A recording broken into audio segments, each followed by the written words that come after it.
Hey everyone, welcome to Guitar Magic. Dan here. John here, and we're going to have some fun. What's going on, guitar people? In today's episode, we're going to hear from Dan Steinhardt of That Pedal Show. I'm sure, like a lot of you, I love watching That Pedal Show. I only have one pedal. It's this here volume pedal. So 99% of what they talk about on the show doesn't even really apply to me. But I enjoy watching it because I think it tells the story of two really nice guys who somehow figured out a way to live their best life. And there's something to be learned there that has nothing to do with turning knobs or stacking gain pedals. I reached out to Dan to ask if we could talk about that, and of course he said yes, and the conversation that followed was just incredible. Our chat is packed with fun stories from Dan and some thought-provoking observations about guitar and music that might just change your life. Here's a few. I think music is the closest thing we have to real magic. What I find with great tone, it's not the stuff it gives you, it's the stuff it takes away. It just takes away barriers to creativity. Thanks so much for being here. Thanks for subscribing. And most of all, thanks for believing in guitar magic. Here we go. All right, we're here with Dan Steinhardt. You are a co-host of That Pedal Show and Top Doggie at the Gig Rig, and you're a damn scrappy guitar player. Thanks for making time to chat. Scrappy the word. You're so welcome, mate. I'm really glad we finally got to do this. I wanted to ask you a couple of questions, just sort of get some baseline information about you. Sure. When did your love affair with the guitar start? I was very young. Apparently, the story goes, my mum was learning to play when she was pregnant with me, and she only stopped when she couldn't hold the guitar anymore. And I remember very specifically, it was Christmas. I think I was three or four. I think it was three, and my brother was five. And he got like a cheap guitar for Christmas. It came in one of those triangle cardboard boxes, and he pulled it out and he hit the strings, and I heard that sound, and I just had this crazy reaction to that sound, and just sort of freaked out. And then Mum pulled out the guitar that she was like this old classical thing, and she got it restrung. And then since that day, I've had a guitar in my hands for like most of the days of my life since. There's definitely the sound of the instrument that got me. You know, all my favorite guitar players are musicians first, guitar players second. I'm definitely a guitar player first. I love it so much. I love the physicality of it, how expressive it is, how unique it is to each individual person. You know, and I'm infatuated with it. And yeah, and have been for as long as I can remember. I love it. It's definitely a syndrome that won't stop. Oh, absolutely. I'm curious, aside from that very early experience of just falling in love with the instrument, were there any experiences early on that really pointed you in a certain direction? My brother, Darren, as we were growing up, he was always really good with money. And so he would save up and buy nice guitars and then flip them and make a profit and buy nice guitars. And one day he said, Dan, come over and listen to this. And he had an old SG and a little JCM 100 combo. You remember those?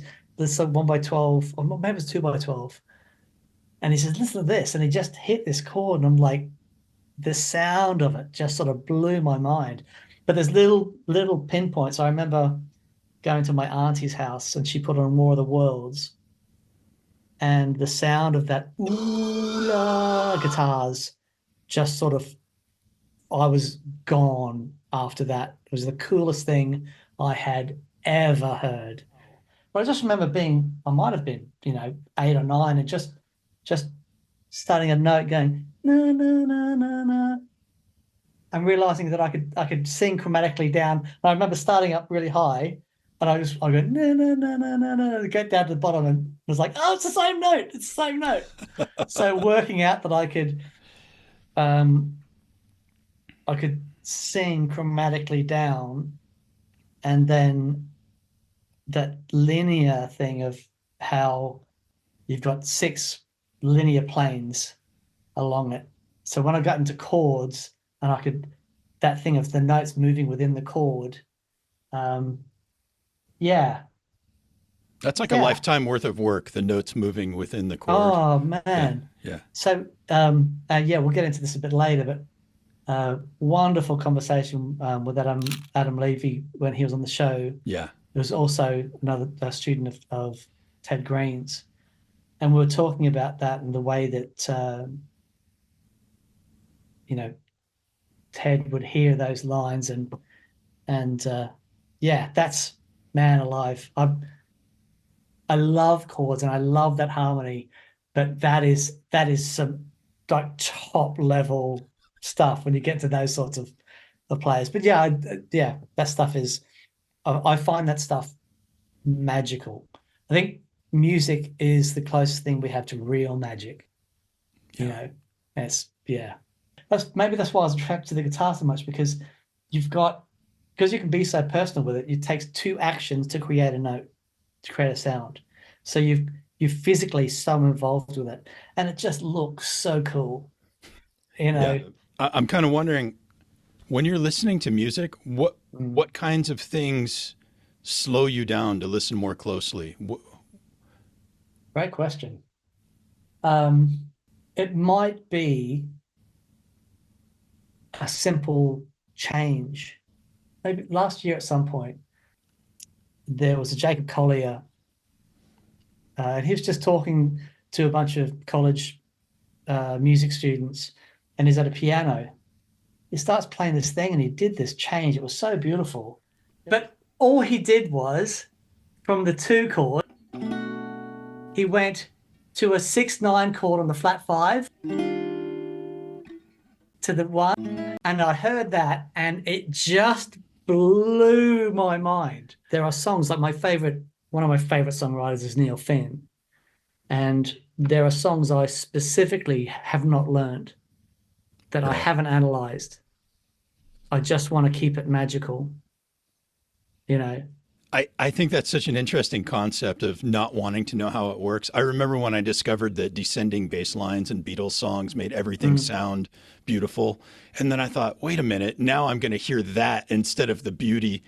yeah, And I think the truth is I still hear it and it still sounds beautiful, but yeah, it's yeah, almost like yeah, knowing how a magic trick works. It's like yeah, you want the sense of wonder. You don't want to know how it works. yeah, Yeah, yeah, absolutely.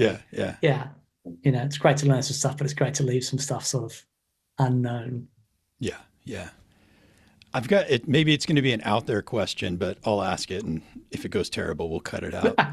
Uh, when you think about guitar tone, hmm where do you feel that in your body? Um, Head and chest. I feel it in my head because I'm analyzing it. Because it's like, okay, that's a mid-range humbucker there, but it's there's still plenty of top end and it's still very dynamic. And it sounds like a closed back 4x12. It's getting, that's being played loud and being, let's define what we mean by tone as well. And that tone is the vehicle which allows you to express something. Anything can have tone if it takes away the barriers to enable you to say something musically, right? So when I think about that and think about the things that get me excited and that help me connect, it's very much in the middle of my chest. It's very much a feeling of joy. And even though there's a lot of technical stuff involved, it's a very creative process. There's a lot of, because it's such a personal thing, there's a lot of trial and error. Not well, just trying stuff out. No, not error as such, but like, yeah, I like this. I don't necessarily like this. And that process gets me really excited. The hope of uh, discovery. And so even though it's a cerebral process, there's a thing in me that's like that idea that I might find something that will enable something else to come out. What I find with great tone, it's it's not the stuff it gives you. It's the stuff it takes away. It just takes away barriers to creativity. And when you like, for me, you know, anyone that has seen that pedal show and seen Mick play, Mick can pick up a broom and just sound epic. The guy has got so much sound in him that he's just awesome. I don't have that. Or at the very least, I have it to a much, much, much lesser amount. And if I do not feel connected, I sound like a moron when I play. I really do. So I've had to work really hard to find the things that connect. But when I do, there's been moments where I've played beyond myself. Stuff has come out that I haven't practiced. You know what I mean? Stuff has just come out, and it's like, and I find that process so exciting. I find being able to help people with that process so exciting. So yeah, it's definitely in the head, but it's definitely in the heart as well. I like that concept of playing beyond yourself. Yeah, when the sound leads you in a direction and the feel of it leads you somewhere, and you are able to go there, because you need to also be. It's one thing to be led there, but you've got to say, okay, my fingers know where they want to go. So it's why I'm still practicing every day, and because there's been moments when I've been led down a path and I just haven't had the technical ability to go in that direction. And I start to hear it and it's like, oh, come on. Um, so yeah, but there are moments when it's like, it's all happened, and it's what I mean about the closest thing to real magic, right? Because it's just, you can't explain it. It's really, really special. Yeah. Yeah. I've only had a few of those experiences, and It's what keeps you coming back. yeah, you never forget them. I'll say No, that. It's no, almost no, like it becomes imprinted on your hopes and dreams. for sure. Yeah. Yeah, for And you sure. remember it. I think a lot of people probably came to understand about you from that pedal show, Hmm. um, which, by the way, I think is probably one of the best shows on YouTube. Thank you for Oh, the work bless that you. you and Thank Mick do you. out there. Um, when you started that show with Mick, did you have a clear sense of what it would be or become? No, um, no. When we started it was born out of conversations I was having with Mick at the time, and Mick was leaving Future. So Mick was the editor-in-chief at Future, so of Guitarist magazine and all their guitar techniques and all their guitar publications. And he wanted to get out of the corporate world, and he'd been dabbling with video, and I had been dabbling with video at the time. And some really early footage that we have on the Gig Rig YouTube channel. Because one of the things that was really challenging for us at Gig Rig is that we were selling a very expensive box that made no sound. Right. You know what I mean? It Yeah. was Yeah. like really, really challenging to. It's like, if I could get this in front of people and explain to them how it worked and what it did, then I know that we can help loads of people with their tone. But it was so hard to do that, and Mick had been a good friend for a lot of years, and he knew everyone in the industry. He knew so much about the industry, and I knew nothing. I mean, I'm from a guitar player. I didn't come from this with a business background. Um, so Mick was always happy to answer the phone, and we'd chat about stuff.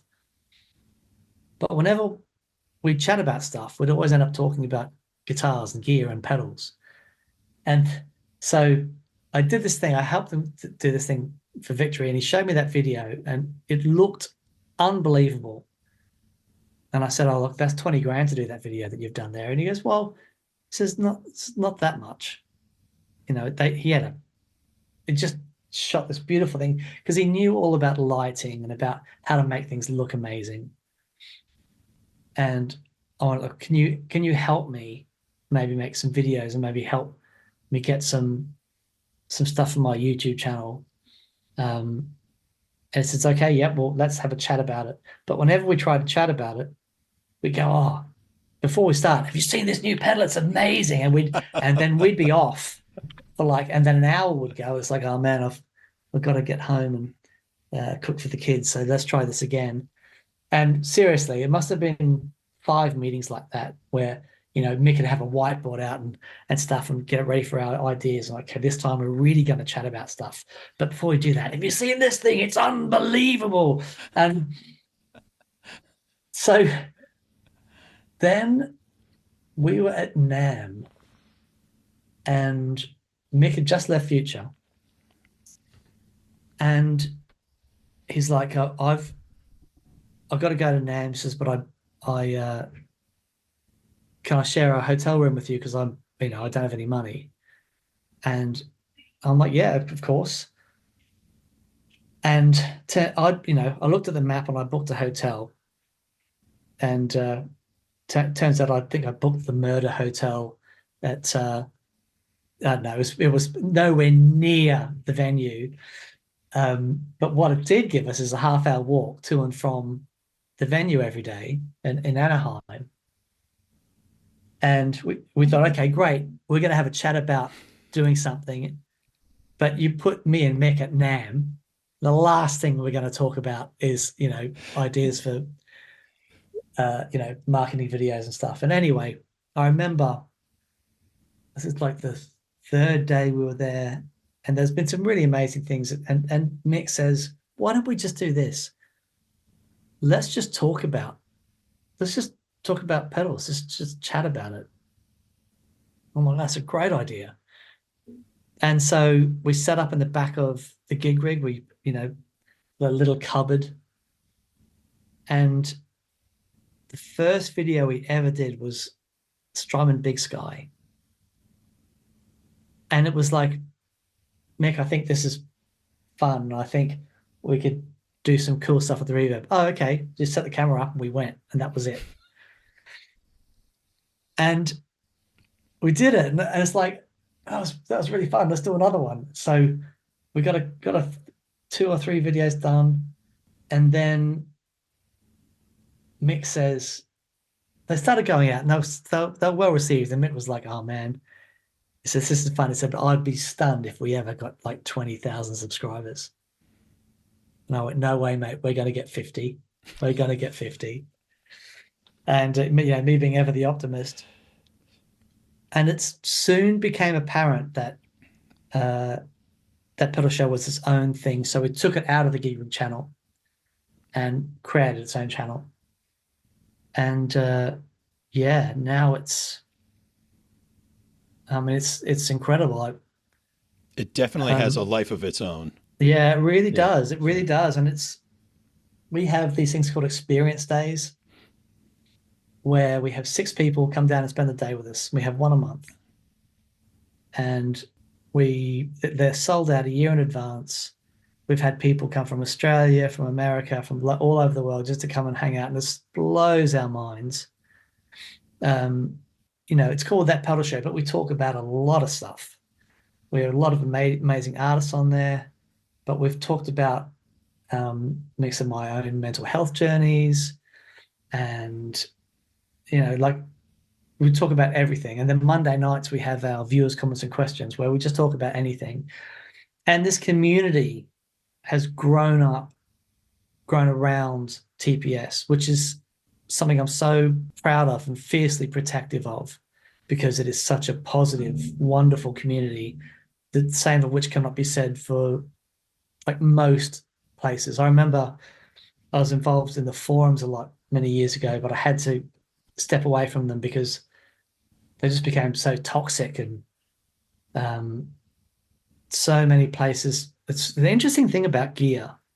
It sparks a lot of passion and in every direction.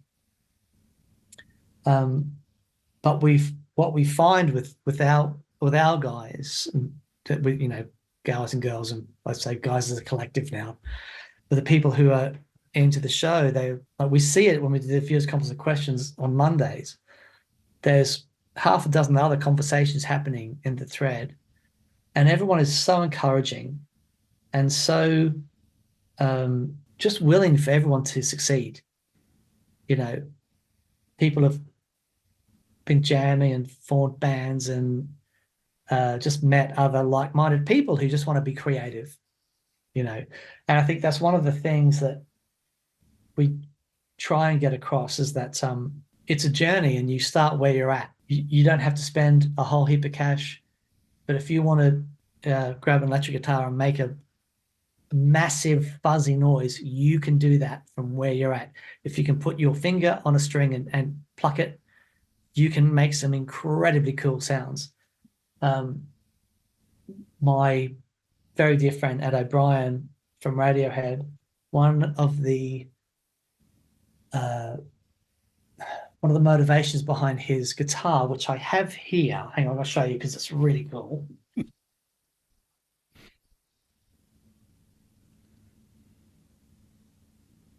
So this is the EOB signature Strat, and it's got the sustainer built in. Lift it up a little bit so I can. Oh yeah, okay. See that? Yeah. So on the pickups, you'll see the sustainer there. And one of his motivations behind it, the amazing thing about the sustainer, let's see if I can, you probably won't be able to hear this, but it sustains the string. It's like a built-in EBow in the guitar, right? And he gave me this guitar. I built his rig for the Moonshaped Pool tour. And to say thank you, he gave this guitar, which is one of the early production ones. And I sent him a video of my daughter who was learning to play guitar at the time. And I just got up a sound with a bit of delay, and she was just moving her fingers up the strings. It was just creating these noises. I'm like, Ed, check this out. It's a wonderful thing about where we are in music. And I guess it's always been the same to some extent. But we have the technology now that you can just jump on and go. If you've got a creative spirit, there's stuff that you can do and have fun. And it's definitely one of the things that we love about the show. And like on experience days, we have people come down, have never played a loud amp before in their life. And that's always really fun. But people who are like at the start of their journey, and we get a sound together for them that they feel connected with, and they're making music. And it is, when you see someone who's at the start of their journey start making music for like one of the first times they're actually making music, it's really moving. Yeah. And, to be in the room when that's happening is really powerful. So, we have the most wonderful fans, and the people who, the people who get the most out of the show, definitely Mick and myself. It's been, Mick is my best friend, and, get to hang out with him all the time in the studio that we've managed to put together. And it's just to get to go in there every week and turn up loud, and, oh man, it's great.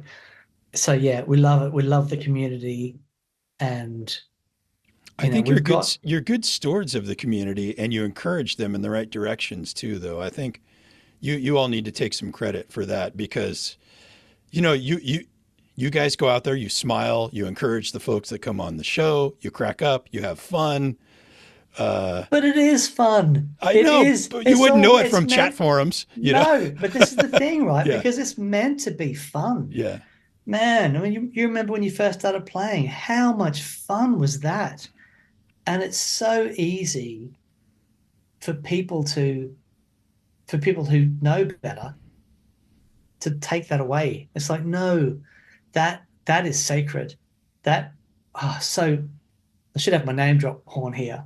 So we had Robben Ford. I built a rig for him recently, and but I was in a conversation I've spent some time with him over the last month or so, and it's just such a beautiful soul. And one of the things that we're talking about is the joy in music. And when I hear him play, let's take a song like Revelation, which is a really good example, which is on the Talk to Your Daughter album. The joy in that tune is palpable. And, we're talking about B.B. King and, his favorite guitar players. And they're just joys to listen to. And I remember, I said, Albert King. It's like, yeah, he said, Albert's amazing. I saw him play loads. There's just not a lot of joy there. And I'm like, yes, like totally get that. He's like amazing. But it's that thing of being, if it's what grabs you, being led by the joy in the music, it's just fantastic. And I think that's what if you have joy in this journey, that's what Mick and I are like. Let's say protective isn't the right word, but we want to encourage that as much as we possibly can and keep it as fun as we possibly can for everyone on this journey. If you're a professional musician, and you get to a point where there's, work to be done, and sometimes that can be hard, but I think just to have music in your life, to be able to pick up this and create something that means something, man, what an honor. It really is. And that's definitely something that Mick and I try and hang on to. Yeah. It's sweet. I think I know why I watch the show. I don't know why everyone watches the show, but I know why I watch it. And Some people just need a hand getting to sleep. Yeah. I think. That's a good way to get watch hours on YouTube. I'll take it. Yeah, I'll take it.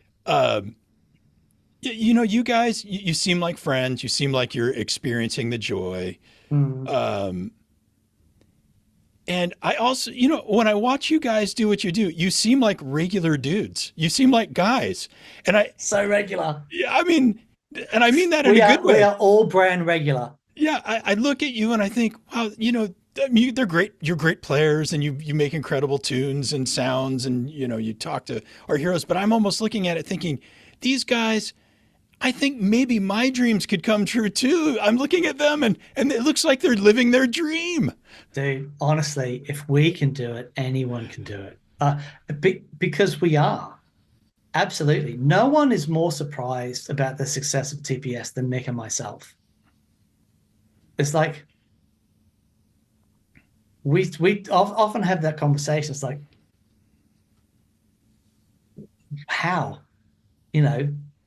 It's I think, we weren't trailblazers by any stretch of the imagination. We certainly got like Lee Anderton and Chappers to thank as well. They were massive in that thing where it was okay just to have a chat and have fun.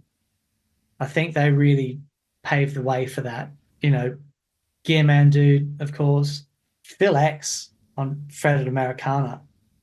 There's a bunch of these guys doing stuff. So it's like, nothing that we did was terribly fresh or original, but I think what people connect with is that relationship that Mick and I have, because it's just so normal.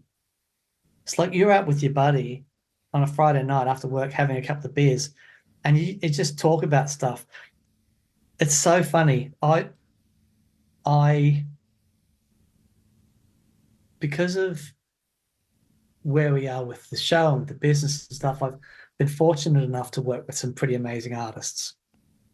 But the conversation is exactly the same. Have you heard this pedal? What do you think? Oh, sounds really good to my Fender, but I'm not quite sure about the Marshall. Oh yeah, I was thinking about the same thing. At every single level, yeah, everyone's having the same conversation. It is brilliant. Yeah.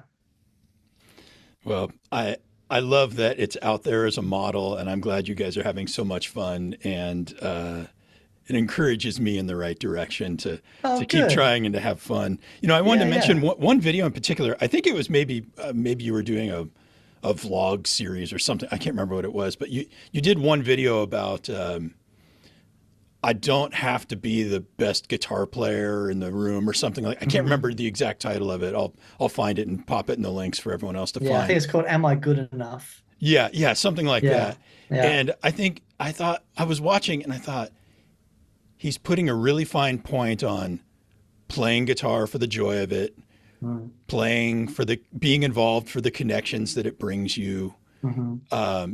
acknowledging your limitations and finding out what you can do with who you really are. And Mm-hmm. I was watching that video and I thought I'm 50 something years old. I don't know how old you are, but 52. yeah, I was watching it and I thought, first of all, I'm so glad someone made this video because I just feel like someone's talking to me here. And Right. and the other thing that I think it was pointing out that just being you and sounding like you is kind of like your truest form of being. Sure. It's like Yeah. I um, think that the big realization for me was that loving music is enough. It's enough. It's enough. I don't have to justify. I've got a ridiculous collection of gear, and I don't need to justify that to anyone in the world because I love it. I love, I get training in the morning, I get back, I'm home at 7 o'clock, and I've got 45 minutes to sit down and play. And it is my favorite time of the day. It's just me and a guitar for 45 minutes, and it is just awesome. I don't, I'm not in competition with anyone. I love practicing, but I'm only practicing so I can to get more enjoyment out of it. If your motivation is to find a connection on the guitar, that's enough. You don't have to justify to anyone else your passion or commitment to an instrument. Um, I am 52 years old, and have finished recording this EP that's taken me years to do, and I've got no ambition with it, but it was just so much fun to do. yeah. I've got no ambition with anything musically. It's just so much fun to do. My band broke up a couple of years ago. I was in a band called Tin Spirits, and we did a couple of albums, and it was amazing. And if I don't ever join another band, that's okay. It was so much fun. And just playing guitar is so much fun. It doesn't have to be this goal, this ambition to achieve anything with it. It's just the joy of making music. And we have, as I'm sure you do, I have days that if I hadn't been playing guitar that morning, it would have been a really tough day. What a man, we're so fortunate to have these things in our lives that we can just pick up and go, it's awesome. That one of the first things that will kill that is you being in competition with someone. Yeah. This for me, this was a really sort of a deep message to hear, and I was glad you were saying it. And I just have one more question about this, and then I'll try to leave it be for a second. But Yeah. No worries. as I was watching this, I thought, this is the "Are You Good Enough?" this is a message that needed to come from someone who has some experience. This message would have Right. not come across from one of those. I love them, on Instagram or whatever, guys with like huge Someone, muscles and muscle tees who's like ripping up the guitar and he's yeah, smiling and he's doing the whole thing. I thought I would yeah, not believe this message coming from some 20-year-old guy, sort of like I wouldn't believe the blues coming from a Goldman yeah, Sachs banker in a three-piece suit. Like, sure. and I guess what I'm wondering is, are there other messages that you have in the back of your head that you think really need to come from people who have had more life experience? Yeah, Maybe you there haven't thought are. I that think, through, but I'm curious yeah, what no, are I some of think them? um, it all ties back to, so Mick and I, going through, so weird being part of my job as being a YouTuber. It's just the weirdest thing. But that journey has been amazing. And what we have learned on that on a personal level, we've been on this amazing mental health journey. And there's the correlation between being an artist and the mental health thing is really interesting. So, being an artist means you keep yourself vulnerable. You want to be open to this stuff. There was a video. So Andy Timmons landed in the UK today. We're doing some dates with him next week. The last time he was in town, we did some dates. It was really funny. And Andy's one of my closest friends in the world. I love him like a brother. He's just such a beautiful human. He is so gifted, so inherently musical. He just, everything is music. He just talks music, like everything is music. Anyway, we've done these dates, and there was, I think, 3 dates back to back, and there were long days. And, at the end of it, we're all exhausted. We had a morning before Andy had to leave, and we thought, oh, we need to get a video done with Andy. We're all knackered, but let's try and shoot this thing. And at least we'll have, some footage of Andy, because we planned to film some stuff while we were on tour, but we just didn't have any time. It was so crazy. So we shot this video, and we tried a couple of speakers out that Andy loved, and we plugged him into these old Mesa EV things that sounded amazing through his rig. And he plays this tune, and I cried. It was so beautiful. Now I got so Mick was like, should we leave it in? I'm like, yeah, just leave it in. It was an amazing moment, and it happened. I was really tired. The other thing about that is because we all play at a volume where you are experiencing stuff. You're not listening anymore. You're in the moment. Mm. When Andy does that, you are in the moment. If I don't know if you've ever seen him live, you need to get yourself to an Andy Timmons gig. It is an emotional event. And he did that, and I'm just like, I just lost it. It was so moving. And I got quite a bit of negative comments about that experience, and it's like, you know what?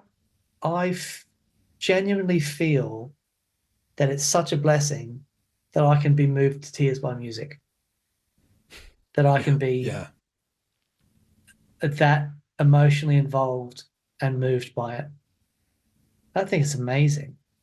And I wouldn't change it for the world. It's given me so much joy, and it's given my family so much joy, and it's like, man, if you've never been vulnerable to a point where something can move you to tears, I think that's sad. But that's the thing with artists, right? And our journeys tend to be, we experience massive highs and like incredible lows, and it is this massive roller coaster thing. never known an artist that's like Even Stevens, you know, and that's all part of the mental health conversation. And just being present, being able to, like musically, being able to remain vulnerable, but just be present and in the moment, and just know that this gets all a bit hippie, and I don't mean to, but the presence thing is um, when you start getting ambitious with music, it can get really, really hard. And I don't think ambition, there's nothing wrong with ambition, but there's a thing that happens where you are, but you want to be somewhere else. You always have this tension, and it's you'll never experience anything else except what you're experiencing right now. Right? That's it. That's all we've got is now.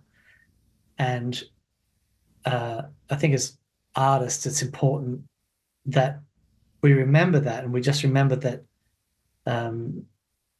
we're in this unique, privileged position where we are able to be moved by something, and we shouldn't be so hard on ourselves for it. Does that make sense? Yeah. Yeah. Almost it being moved is what almost seems like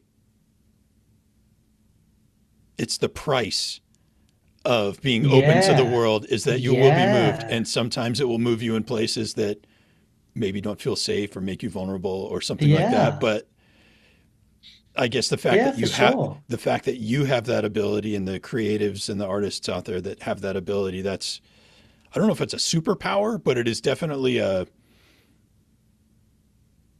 it's a way of But relating. It's a way of relating to the world that is, it's got pros and cons, mm, and in order to extract the most pros out of it, you have to be willing to accept the cons, and that's not a bad thing. yeah. Yeah, absolutely. Absolutely. But I think everything revolves around that for us. And that ties back into that am I good enough Yeah. thing, that all ties back to that same thing. Now I Um, have to figure out. Okay, this will be an awesome transition right now.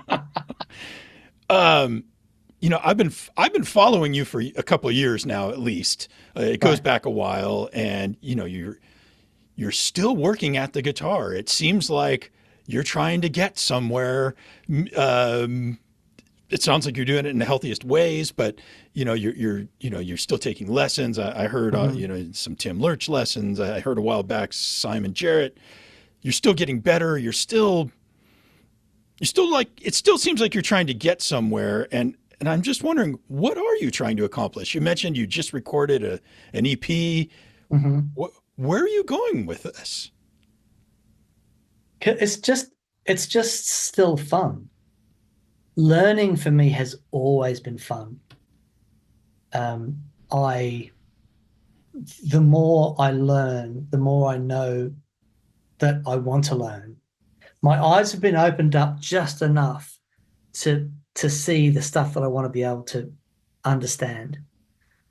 And, learning about jazz when I was younger sort of set me on a path of I know what I want to be able to do.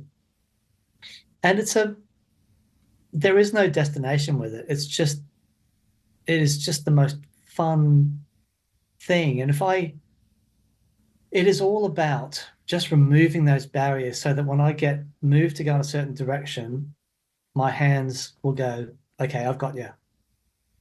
Let's go there, you know.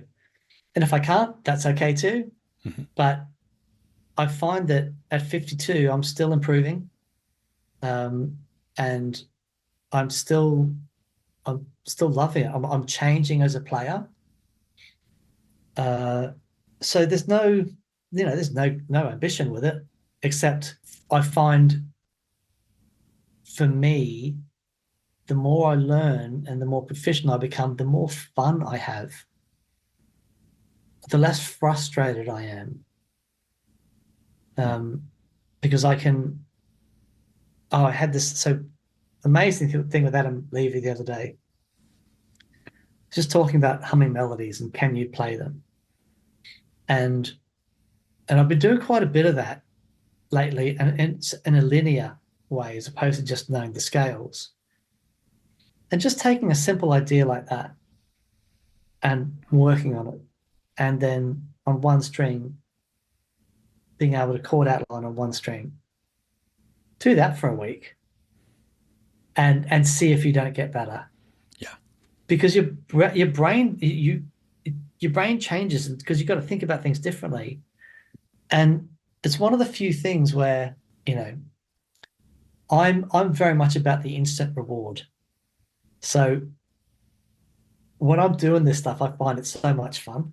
I don't find it arduous. It's not like, well, finally, if I can do that, I'm going to be able to play the changes and play Donna Lee. It's like, no, this process is so much fun.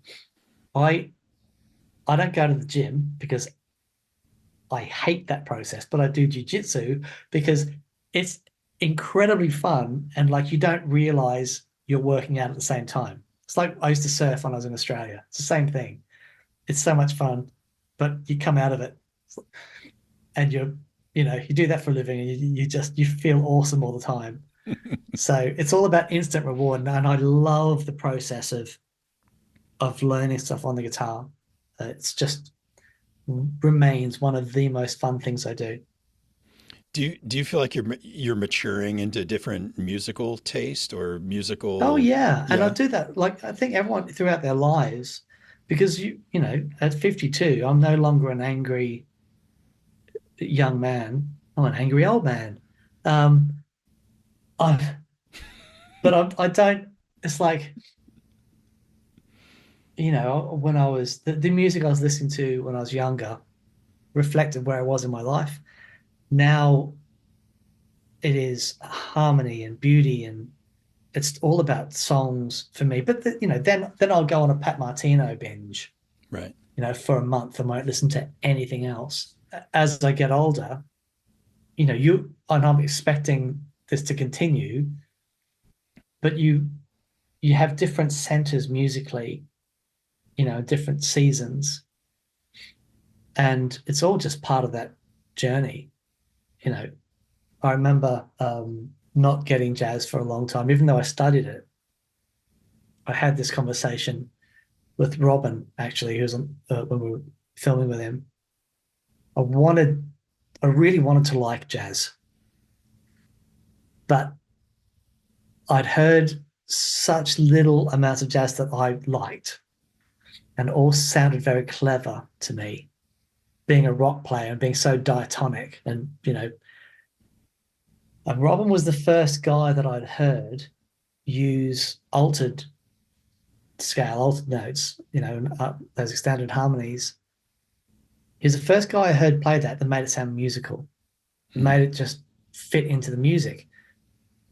And I'm like, oh, that was amazing. Up to that point, everything else I'd heard had been like, and now I'm going to play outside and I'm going to play these altered things. And now I've got that jazz box ticked on to the next one. Right. Right. Um, so that was a big shift. And then when I heard Pat Martino for the first time, that was a massive shift for me because it's like, oh, I get it now. And a lot more of that harmony started to make sense. But Robben said something amazing, he said, do you always hear everything you're going to play? He goes, not necessarily. He said, sometimes you just got to go there, man. And you start to hear it. And then, you go somewhere else. It's just that explorer's spirit, you Yeah. know. I think. I mean, we talked a little earlier about Ted Green, and Mm, I've heard you mention harmony, and I don't think I had the temperament to be a prodigy player. I didn't have the ears or the talent or the temperament or the discipline, and I was exposed to some things early on that would take a lifetime to yeah. figure out. And the good news is I think I'm 52, 51. I don't know. I'm somewhere 51 or 52. I have to do the math. Um, The good news is that I've lived long enough that I think I'm starting to get somewhere. Yeah, I'm starting to do it, and I could things that seemed impossible before seem like they might be possible. And I was wondering, do you think do you think there's any advantages for late bloomers? Everyone wants to be young and good looking and on a stage and, knock it out of the park and do that. But there's certain things that I'm wondering if you think there's advantages for late bloomers. absolutely. Because What? you don't put the same pressure on yourself. When I was a kid, it was about being the best. I remember the day I worked out that I'd never be the best was a dark day. Um, but when you're old and you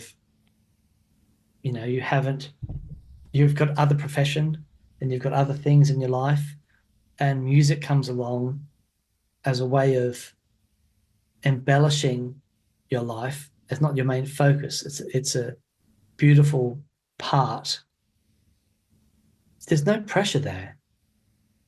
You can't be creative when you're stressed, or when the focus of the music is about achieving a thing. It's like, no, you can just discover and create and just do what you want. That's it, man. That is awesome. My brother, who has picked guitar up again now after like 40 years, he's in a band now. It's got a really high flying career, and he's very stressful, but now he's in a band and is out playing pubs every month. And he calls me after rehearsal. That's like, we've never been closer than we are now because we've got this thing in common. That's beautiful. But he calls me after rehearsal and is like, "Oh, Dan, we just had a rehearsal. I was loud and it was so much fun." And it's really fantastic, and he gets to go out and play in his band and play these gigs, and they're called the Flying Pigs on the Sunshine Coast in Queensland. And it's him and a bunch of other professional guys that just get together and they have a lot of fun. And there's no pressure, and it is all fun. Growing up doing music, I don't know about you, but I was a professional guitar player since I was 16. That was my job. I was touring. I was playing 6 nights a week forever. Um, and so it's a very different experience than when you come at it as a bit older. You might be able to get God, the guitars, as a young player with no money, buying these finger destroyers. I mean, you have them set up nice and stuff, but if you're able to go out and get a half decent guitar at 50 and start having, man, it's great. Yeah, yeah. It's great. So yeah, I think there really are some advantages. But it's the thing we talked about before. You come to it where you are. It doesn't matter. You will never be. There's never a better time to start than where you are right now. If it's something that you've always wanted to check out, just doesn't matter. 9 or 90, it's all good. Yeah, yeah. Thanks for sharing that with me. It's been on my mind. I wonder if you can guess why. But it's interesting, right? Because I think as someone who has, uh, so you correct me if I'm wrong, but you've been, as a student of Ted's, and you will have been playing guitar for a long time. And I think we all have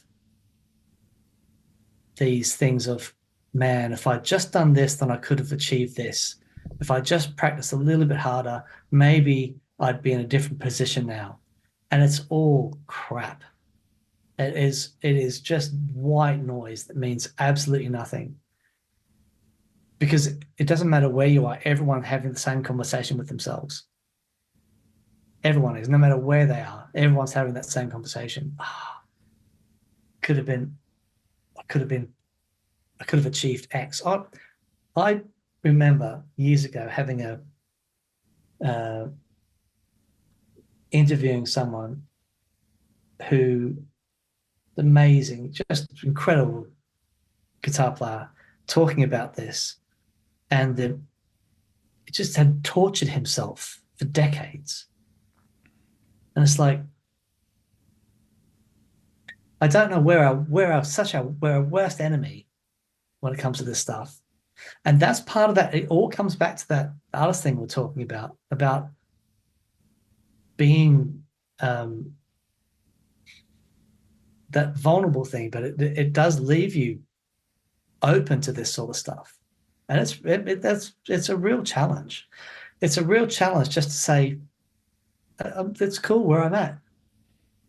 I don't know why it's so hard for us, that there's the ego thing. I think that's the challenge.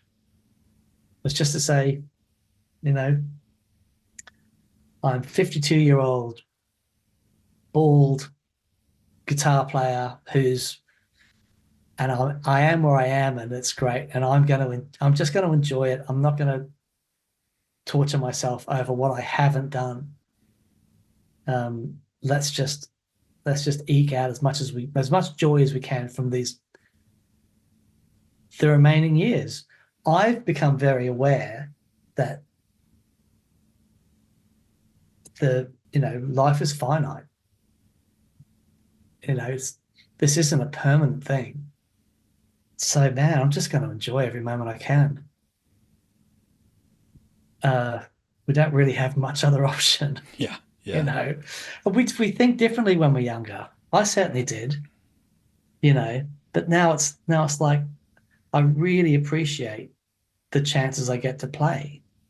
I think I took it for granted as a younger guitar player, but now it's like, let's just have some fun.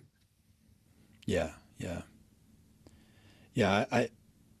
I think when I was younger, I probably, I wanted to be doing more than I was. I had a family. I had a family really pretty early, and I just realized I don't think I had the talent or the discipline, like I said, to be what I wanted to be musically at that age, and I had to provide for others, and I kind of had to accept that I was going to have to explore music some other way. Okay.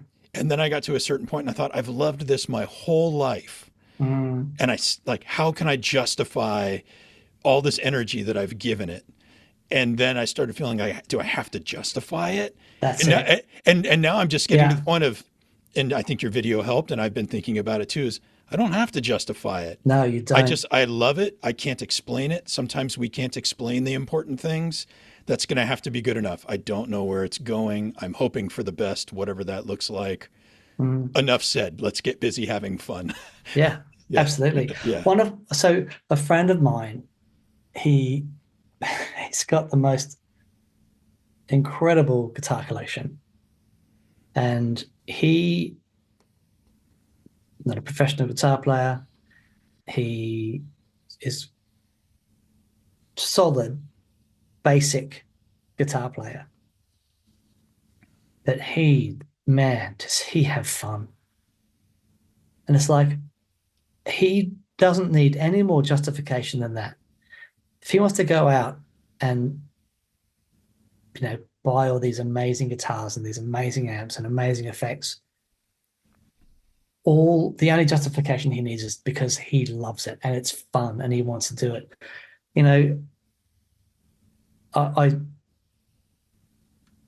You see from, and this might be laboring the point, but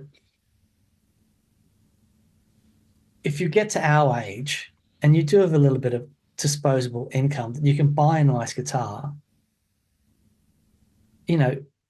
It's like, okay, I could be buying a nice guitar. I could be buying a bag of crack. And, it's like, actually, no, I'm going to buy the guitar. And, you know what I mean? It's like, there are much worse things that you could be doing than buying a nice guitar and having that as part of your life. It's like, man, you don't have to justify it. Just if that's what you want to do, go for it. Yeah. You know, I always like to ask people what feels like a creative risk to them. And in this conversation, I suddenly don't think of anything creative as being a risk. I, I, I feel like I could ask it out of continuity, but it almost doesn't even seem like the right question in my head as Mm, of this morning. sure. Creative risk? A creative risk for me would be being a painter, doing like a sculptor, doing anything in that dancer. There you go. That's a creative risk. Me expressing myself through the majesty of dance. Okay, I have a hunch that will be the most viewed episode of It will be the last episode, it but might it'll it be a might. big one. Yeah, you'll go out with a bang or a flop. Um, you know, I'm curious, do you have any unfinished songs? Oh, you kidding? Yeah. I songs that I find hard. The songs that I write aren't they're not simple. I love progressive music. I love music that's a bit cerebral. So I've got loads of things that could be turned into songs. I've got a every time I have an idea, I just pull up the voice recorder on the Mm. iPhone. And I mean, man alive, I could show you. I've got lists on this. Okay. This is voice recordings of, I don't know if you can see that, but it just keeps going and going and going and going and going and going and going and going and going and more and more and more. These are all tunes. Um, Goes back to 2016. Let's Wow. see what this one is in 2016. Let's see. Uh, yeah. Anyway, Yeah, yeah. like, yeah, it's loads of things. Um, and I think the most important thing with any of that stuff is to record it, get it down. Um, if the only recording you ever do is recording into an iPhone, it's still worthwhile doing. Just to document something. Of all those unfinished tunes and Mm. ideas on your phone, if you picked the most important one and had to pick one person in this world to finish that tune for you, who would you trust to do it?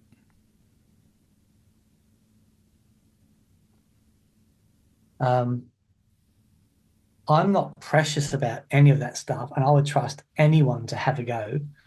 Um, I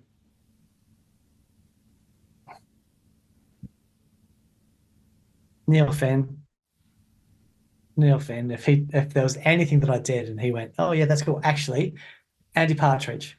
There you go.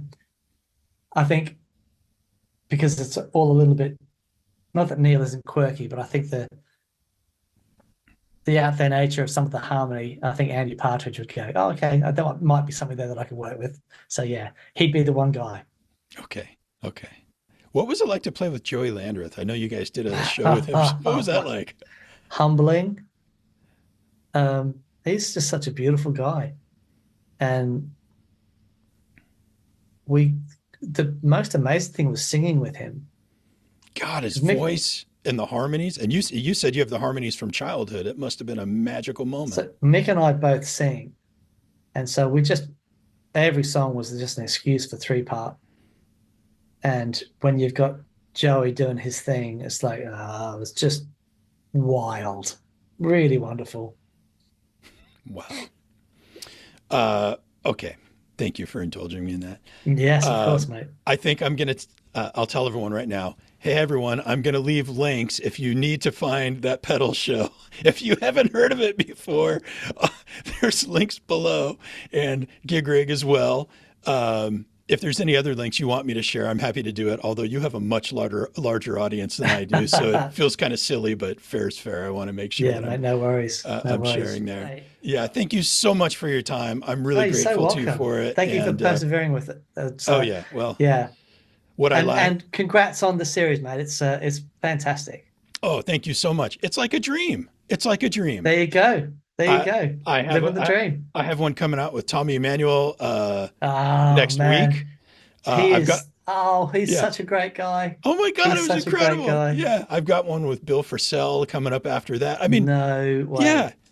it's kind of Yeah, wild to me. You have to be persistent. Perseverance matters. yeah, yeah. What Of course. I don't have an audience per se, quite like you guys have, I know. See, but but that's I no, no, keep no, at it, no. and people keep saying, "All right, we'll do it." Yeah. Yeah. I mean, what you do is great, and you make people feel very at ease, and it's everyone's happy to chat. This thing we're talking about before, like with ambition and all that stuff, it's very easy for me to look at TPS and go, oh, we've been at this for so many years and we really should be bigger and we should have a lot more subscribers and that stuff. And then I slap myself. And I think you should slap yourself a little bit as well, because what you've done is awesome. And the players that you're getting on, I mean, Bill Frisell, I mean, that's amazing. Tommy Emmanuel, that's amazing. You know, most people can't just walk up to Bill Frisell and Tommy Emmanuel and say, hey, man, you got time for a chat? It's awesome. So what I'm going to leave you with this. Mick and I have made a point of every now and then just stopping and go, this is really good. Where we are now, no matter where it is, let's appreciate it. It's really valuable, because you can go for decades and not appreciate stuff. I did. Went for decades not appreciating where we were. And it's only recently I've stopped and gone, and Mick was a massive help with this. It's like, let's just take a bead and just appreciate. So you've done brilliantly, and you'll continue to do brilliantly. And Oh, well, thank you. you know, Thank you. enjoy the moment, enjoy the what you've achieved. It's great. All right, mate. Great to Thank you see for your you. time. Yeah, be You're well. so welcome, buddy. Cheers, pal. Bye.